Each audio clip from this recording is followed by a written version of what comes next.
for ourselves. You did. So, exactly. John, you have an important story you wanted to report on. I do. What I wanted to talk about today was in bond investing strategies in a rising interest rate environment. Over the last week here, we've started to see interest rates start to creep up a little bit. They are still down around historical lows, so we have a long way to go to get back to an average here, but we're starting to head in the right direction, if you will. So They couldn't go much lower, could they? no, they really couldn't. We've been down at these levels here for about 2 to 3 years now, and it's been frustrating for bond investors to have to deal with these types of yields here. But hopefully we start to see rates move up here. So what I wanted to talk about today was strategies that investors can use when investing in a rising interest rate environment, which is an environment I think we're going to start to get into here over the next year to two. Good topic. So, but I wanted to preface this by saying each investor's situation obviously is going to be different. So these strategies are strategies to consider, but they may not be applicable to all investors because each investor's liquidity position and needs are going to be different.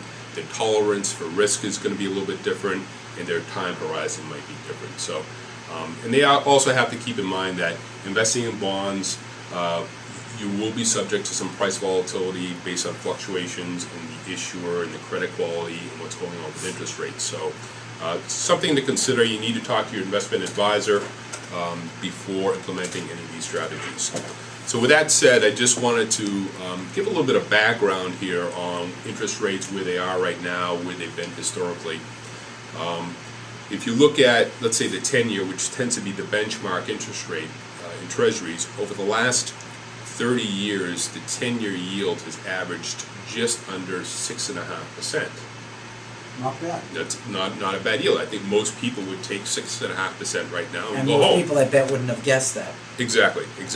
And obviously, a lot of that yield came from the 80s and late 80s, 90s, and yields in the 10-year Treasury has continued to drop here over the last 30 years. Right now, we're at a yield of around 2.3%. So we're a third of basically the historical average. So we've got a long way to go just to get up to the average. Right. So, I think we'll slowly creep that direction here.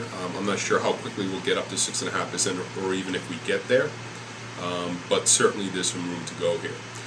So with that said here, I just want to talk a little bit about some strategies that investors might want to consider.